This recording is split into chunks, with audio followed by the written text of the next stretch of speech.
আল্লাহ তাআলা বলতেছেন সূরাতুন নূর 24 নম্বর সূরা 2 নম্বর আয়াত আল্লাহ তাআলা বলতেছেন আয-যানিয়াতু ওয়াজ-যানি ফাজলিদু কুল্লা ওয়াহিদিন মিনহুমা মিয়াতু জালদা। ব্যভিচারিণী পুরুষ এবং ব্যভিচারিণী মহিলা অর্থাৎ যারা খারাপ কাজ করে, গোপনে আকাম কাম করে, এরা যদি ধরা পড়ে তাদেরকে মেহেরগুড়ির সঙ্গে বেঁধে ওদের ধরে 100টা ব্যাট্রাঘাত করে। কয়টা ব্যাট্রাঘাত? যদি 100টা ব্যাট্রাঘাতের ভিতরে মারাও যায় তাকে 100টা ব্যাট্রাঘাত করো। এখন যদি সমাজে যদি কেউ খারাপ কাজ করে, নিকৃষ্ট কাজ করে, আর সবার সামনে যদি একজনকে ধরে এনে এরকম 100টা পিটান দিয়ে যায়, দুইটাকে মিলে একে 100 কে 100, সমাজে খারাপ কাজ থাকবে? কিন্তু খারাপ কাজ করে কি করে? মুরব্বীরা ধরে এনে বিয়ে দিয়ে দেয়, আর বিয়ে দিয়ে দেয়। আর যুবকরা দেখে যে খারাপ কাজ করলে তো বিয়ে দিয়ে দেয়, ওরা আরো বেশি বেশি করে।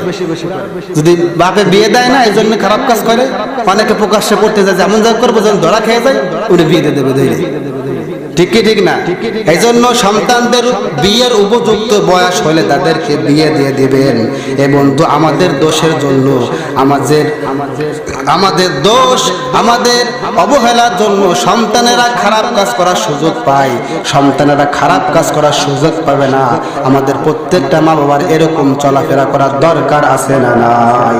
ও কোরআন, তোমার ভিতরে সুদ সম্পর্কে আছে না নাই? প্রত্যেকটা বিষয় সম্পর্কে এখন তো বয়ান মূলত আসতেছে, কিন্তু বলার তো সময় নাই। প্রত্যেকটা বিষয় আছে না নাই? এখন যদি বলেন আলু, পটল, পেঁয়াজের কথা আছে নাকি?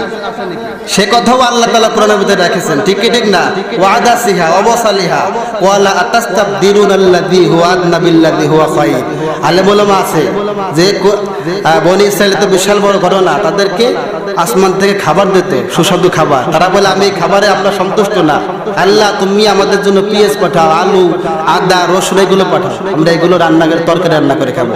ওরা যদি এই সমস্ত কথা না বলতো, আমরা এখন ফিরে ফিরে খাবার পাইতাম, রাত্রে ঘুমায় থাকতাম, সকালে আমাদের প্রতিযোগিতা লেগে যেত কিটা কত খাবার খুঁজে আনতে পারে।